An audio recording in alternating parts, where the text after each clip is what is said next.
Okay, good morning, guys. Today we're going to do King Mizraim, the Chaldaic King of Egypt. And that's Mizraim, I'll spell that for you, is Mizraim. And he was also known as Moses. Um, so here is his spirit testimony. We're on page 256 of Antiquity Unveiled. Out of all I have searched for in the languages of earth to express what I feel in coming here today, I will say Vox Dei, Vox Populi. I was born 2,000 and a little more than 200 years before your myth, Jesus, in a town called Chion, Chion, in Chaldea. I was brought up to understand the Chaldean astrolabe. With the same earnestness that you ask the people of today to believe in Jesus, ask the people to believe in Baal, Baal. At the time I lived, the chief seat of civilization of the world was about the junction of two rivers. These two rivers ran together, and the intermediate country was known as Edna, Eden, or Edina. I knew nothing of Abraham, but I know of Ibrahim. The quote, IB, meaning the whole, and the Brahm, the world in which we live. At that time, the following circumstance gave rise to what is called the confusion of tongues and the Tower of Babel. There was a numerous colony that had gone out from Chaldea toward the opposite shore, or toward Europe, as I might call it, where they acquired a different language from what they had, and we could not understand each other correctly. And they came back with the story of how they had been confounded by a god, Typhon, Typhon, or Typhoon, who they described as the ruler of winds and waves, storms, the elements, etc. He was represented on the altars erected to him as a huge snake, and was worshipped under that shape. I became dissatisfied with the state of things in Chaldea, moved southward from where I was, and reached what was called Egypt. At that time, I found that there had been 4 dynasties in Egypt covering a period of nearly 6,500 years. Say that again. 4 dynasties in Egypt covering a period of nearly 6,500 years. And I have no doubt but that the Moses of the Israelites and their exodus from Egypt came from the story of myself, Mizraim, traveling into Egypt. I think that the two are parallel from my examination of history after my time. Upon reaching the Egyptian civilization at that time, I found that there was a great invasion of that country by a king from the east. And to show you the confusion of modern chronology, I will say his name was Malhiel. That's Mahalaaleel.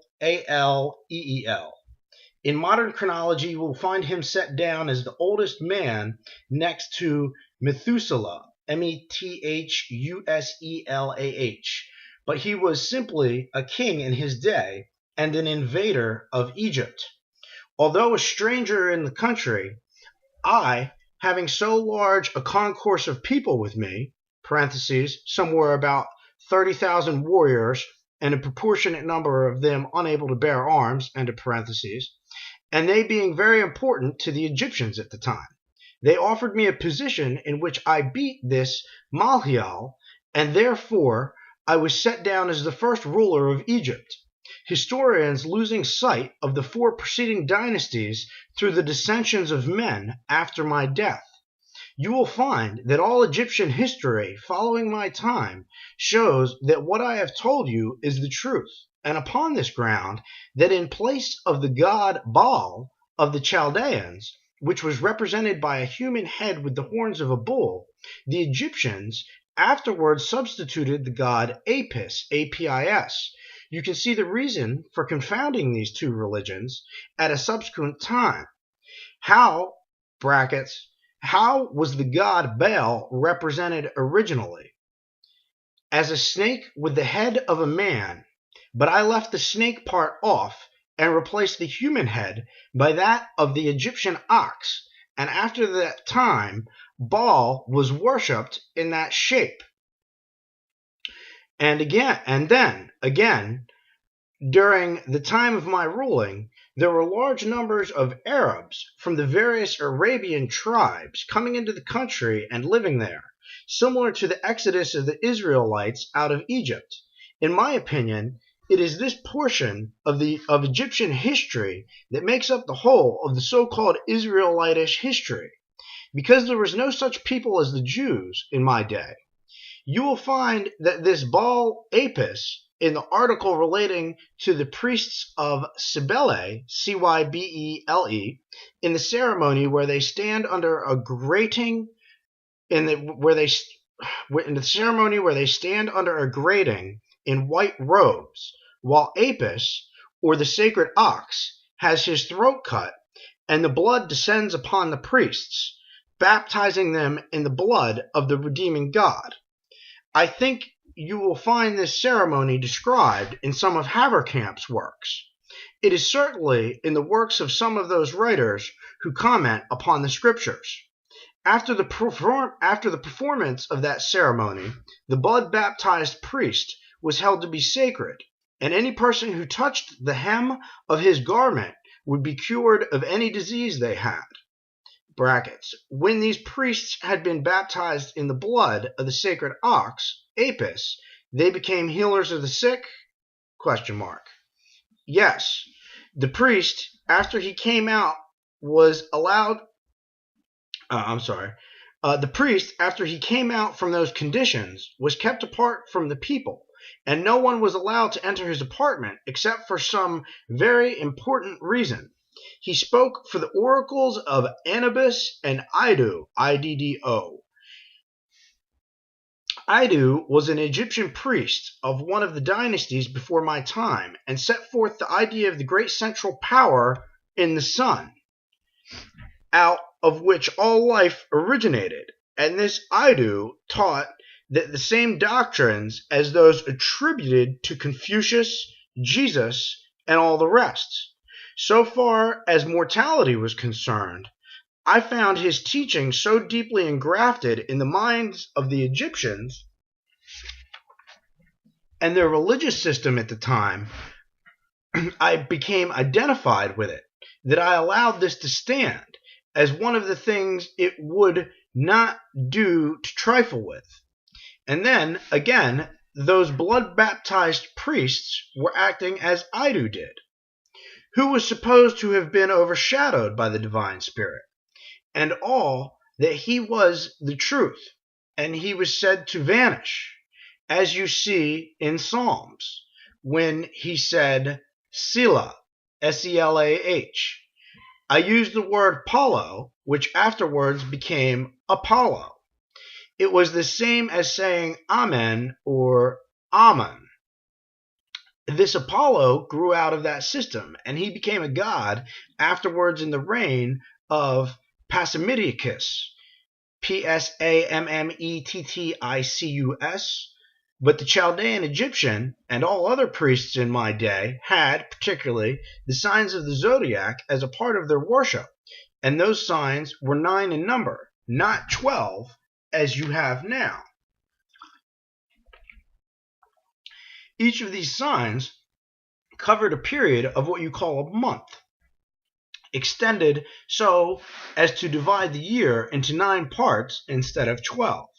All these signs were indicated by the conjunction of certain stars, which enabled the priests to understand God's commands as given to us on the earth. By this I mean that one group of stars was made to designate each sign of the zodiac, and these were used to explain certain things. These changes in the position of the stars relative to the sun were afterwards interpreted by persons called augurs, or mediums, and that's A-U-G-U-R-S. I think that's another term for mediums, among the Romans. But in our day, were called celestiae, C-E-L-E-S-T-I-A-I-E. These priests wanted to publish a great many facts and circumstances in my day, which I, as a rational man, thought was deceiving the people, and I forbade it. All the religions taught before my time had for their beginning the idea of a man being placed in a garden of beauty and surrounded with all the necessities of life, and that there was one thing in the garden that he should not touch. But in the religious system taught in my day, there was one remarkable distinction. They did not pretend that the woman was the betrayer, but man was represented to be so, and that he tempted the woman, and the woman, yielding to his entreaties, brought forth all the trouble that flesh has been heir to since that time. That was taught as a fundamental principle, but there were very few, I learned, who held to that doctrine. A majority were those who worshipped Apis and followed those of his disciples, or prophets you might term them, who had been baptized in his blood. Anyone who underwent that ceremony was afterwards considered sacred. And even in my day, parentheses, I lived 2,200 years before the Christian time, end of parentheses, this was so. At the time I went to spirit life, there was, as I said, 4 or 6 dynasties preceding me, all of which were understood to have ruled Egypt. Every person was well acquainted with Christos of India in those days. Brackets question, was that before your time? Yes, and they, instead of taking the lamb or first sign of the Zodiac for their sacrificial savior, as the Christians did, they cut the throat of a bull and baptized the holy prophets in his blood. The sacrificial ideas, as set forth in this first Egyptian dynasties before my time, was cannibalistic, and men were sacrificed instead of the bull, Apis, and later Anubis, the sacred dog. At the time in which I lived, it was understood that 6,400 years before, under a certain king, the great God had driven the first man as a transgressor from a condition of pleasure, and that he, for bringing all the trouble he did upon his posterity, was crucified by them by running an arrow under the jaw through the neck, which was supported by posts coming up from the ground, thus suspending him, with his hands tied behind his back, and that gave rise to what was afterwards known as the cross. It puzzled astronomers who lived at the time to know what that meant, and they took it to designate the sign of the archer, and therein commenced the confusion in religious beliefs. Brackets, can you tell me which were the 9 signs they had in your time? They had only one fish. They left the other out. They left out Leo, or the lion, and also the goat. These signs were known in my days as they were known now, or if they were known, I was not conversant with them. But the other 9 signs were used. Brackets, question, have you any idea at what time the 12 signs were adopted? I think about 565 BCs in the days of Anaximander, and that's Anaximander. I think he was the one who first divided the zodiac into 12 signs. Brackets, question, some think that Aries, or the ram, was one of the original signs. It was always represented by some cleft-footed animal. Sagittarius, half man and half horse, was represented differently in my day. That sign was represented by a combination of half man and half fish. I listened to those astronomical priests with the greatest devotion and found them teaching the same thing that is cited in the Hebrew scriptures about Elijah. These visions used to come through my organism, and I seemed to hear still small voices describing certain things to me, and I followed their directions. Question, were you a priest of the Chaldeans? I was what you call an Assyrian, but was really from Chaldea. I was both a priest and a lawgiver. That is, I preached or fought according to the circumstances in which I was placed. The Zoroaster, Zoroaster, known in my day, was the original older Zoroaster who lived 6,500 years before my time. This Zoroaster, through the letter O, which is the initial letter of the Ormuzd, Ormuzd, represented the great god I Am. The Egyptians afterwards adopted it as the emblem of eternity, and as including all that took place in nature. I have said more than I expected to be able to say, but I found the control easy, and I like to talk. And the communication, that was King Mizraim, the Chaldaic King of Egypt. And here's a little bit about him. If that communication is genuine and substantially correct, then it is very certain that the time is fast coming when a true history of the ancient world will have to be written. Mizraim is unknown to the extent history as a personage, and his spirit disclosures are all we have to guide us in critically following the wide range of information embraced in his communication. Inclining strongly, as we do, to the belief that the communication is authentic, we will give our reasons therefor. Under the title, Mizraim, Smith's Dictionary of the Bible says, quotes, Mizraim, the usual name of Egypt in the Old Testament. Mizraim first occurs in the account of the Hamites in Genesis 10 when we read, and the sons of Ham, Cush, and Mizraim, and Put, and Canaan. If the names be in order of seniority, whether as indicating children of Ham or older and younger branches, we can form no theory as to their settlements from their places. But if the arrangement be geographical, which is probable from the occurrence of the form Mizraim, which is in no case can be a man's name, and the order of some of the Mizraites, the placing may afford a clue to the positions of the Hamite lands. Cush would stand first as the most widely spread of these peoples, extending from Babylon to the Upper Nile. The territory of Mizraim would be the next to the north, embracing Egypt and its colonies on the northwest and northeast. Put, as dependent on Egypt, might follow Mizraim, and Canaan, as the northernmost, would end on the list.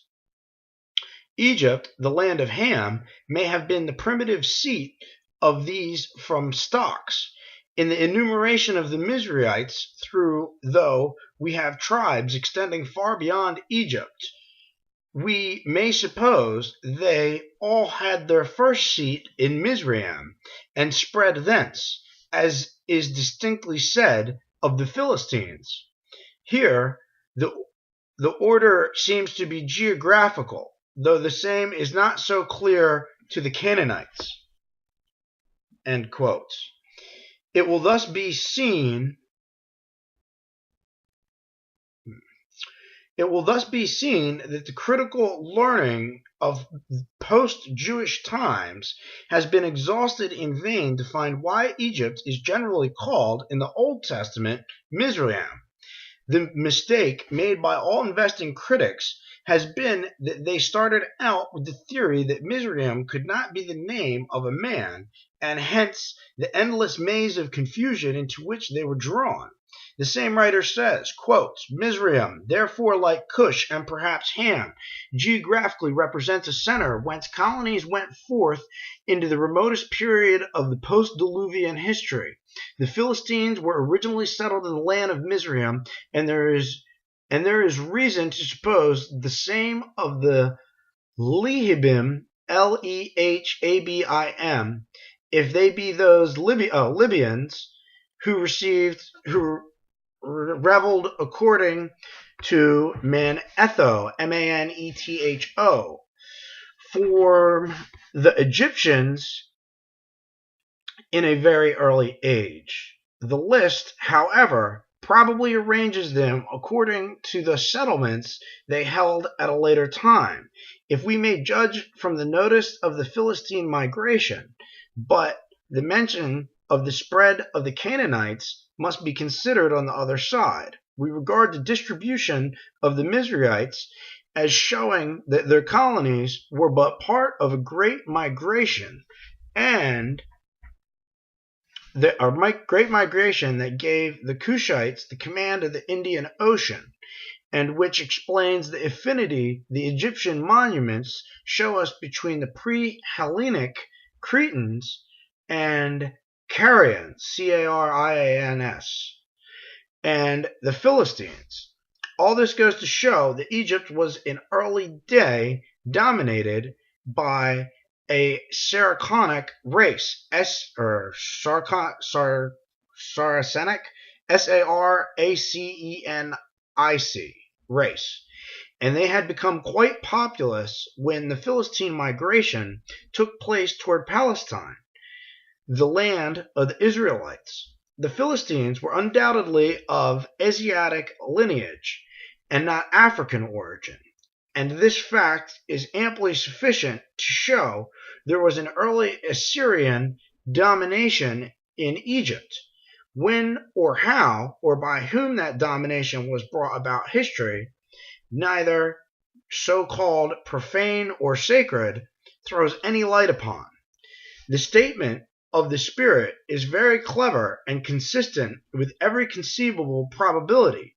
He says he was born a little more than 2,200 years before the Christian era at Chion in Chaldea.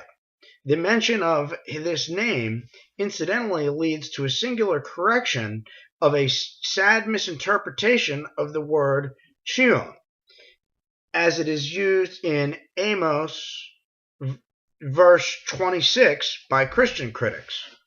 The Jewish Jehovah is there made to say, "Have you offered unto me sacrifices and offerings in the wilderness 40 years, O house of Israel?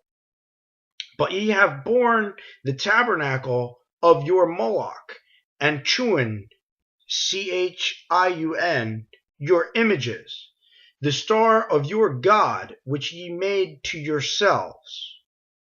That was 26, here's 27. "Therefore will I cause you to go into captivity beyond Damascus." Now, all this is perfectly intelligible if it is addressed to the Assyrian star worshippers who, leaving Chion in Chaldea, bore the tabernacle of Moloch and the star of their god, perhaps Aldebaran, the bright and royal star of the Zodiac constellation Taurus, the symbol of Baal, the great god of the Chaldeans, towards the west and beyond Damascus. It is certainly preposterous to suppose that this threat had anything to do with the inhabitants of Judea. And yet, this is the stupid blunder into which so-called biblical critics have fallen. Finding the word Chion, Chiun, coupled with that of Moloch, which was undoubtedly the sun god or fire god of the Chaldeans. They supposed also that Chion must be a Jewish god, than which, make no mistake, could be more stupid. The book of Amos is undoubtedly a plagiarism of some Chaldean writings. Chion must be a Jewish change of name from Chion, Chion, so Chiun to Chion, parentheses, as it was most probably spelled in Chaldean, end of parentheses, was undoubtedly the name of the city or place, and not that of an idol, either worshipped by the Israelites or by another people. The translation from Chaldean into Hebrew, and from Hebrew into English, has not sufficed to obscure the real meaning of the passage of Amos above quoted. We thus discover that even by the Jewish scriptures so called, the correctness of the spirit communication is singularly borne out. That there was an Assyrian or Chaldean city known as Chion or Chion, we have no doubt, even if no other mention of it than is made in that passage of Amos can be found. Just as the Chaldaic Moloch was changed into the Moloch of the Old Testament, so the name Chion was changed into Chion. The Spirit tells us that he knew nothing of Abraham, but he did know of Ibrahim, with an IB, meaning the whole, and the Brahm, the world. We have no doubt that the etymology is correct, and that the Jewish plagiarists substituted the Ab for the Ib of the Chaldeans in order to conceal the literary fraud that was being perpetuated, to be palmed upon humanity for sacred truth. The etymology of the word Brahm is undoubtedly correct, and meant the whole universe and the sole principle or force which animated it. If Ib in Sanskrit or Chaldaic meant the whole, then it is not difficult to understand who and what the modified Sanskrit or Chaldean Ibrahim was, and we may know it meant no human being, as Jews and Christians have pretended, but the universal life, soul, and body of all known and unknown things.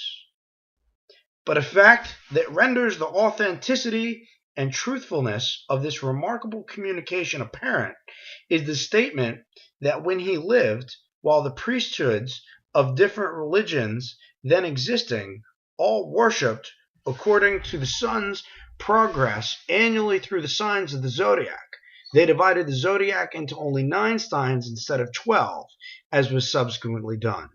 It is a fact well understood and known that the more ancient astronomical priests divided the years into 3 seasons of 4 months each, to wit, spring, summer, and winter. The autumn season was absorbed in the other 3 ancient divisions. In reply to our question as to which of the signs were not included in the original Zodiac, the Spirit answered the lion, the goat, and the fishes, or one of them. Whether that is capable of being confirmed, we cannot say.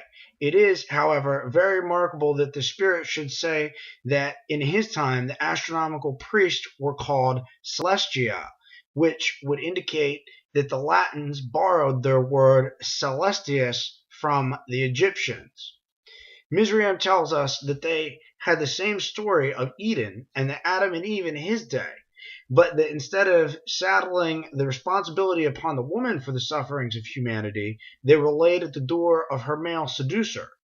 Little weight, Mizraim tells us, was given to the story, although it was the starting point of the religions then prevailing.